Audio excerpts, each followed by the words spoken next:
और बच्चों को लायक बनाओ, खूब लायक बनाओ, पर बच्चों को इतना लायक भी मत बना देना कि एक दिन वो माँ बाप को नालायक समझने लगे। लायक बनाओ, पढ़ाओ, खूब शिक्षा दीजिए।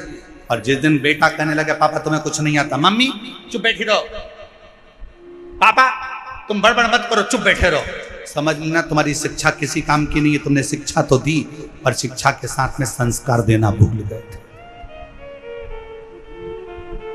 जिस दिन तुम्हारी औलाद, तुम्हारा पुत्र ऑफिस में तुम्हारा रुआब है, नौकरी में तुम्हारा रुआब है, घर जाने के बाद तुम्हारी औलाद तुमसे कहे पापा तुम चुप बैठे रहो, तुम्हें अक्ल नहीं है, मम्मी तुम चुप रहो, तुम्हारे को कुछ नहीं आता है, मम्मी चुप रहो, समझ लेना कि तुमने बच्चों को शिक्षा तो दी पर संस्कारों से जोड़ नहीं पाए।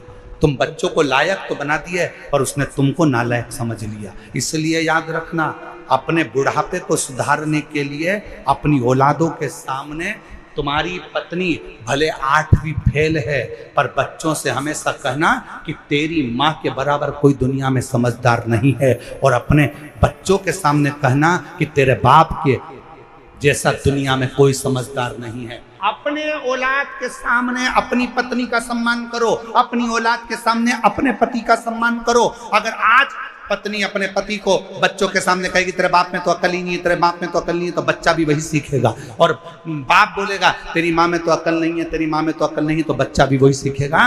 और एक दिन जब बच्चा बड़ा होगा तो माँ बाप दोनों को चुप करना चाहेगा।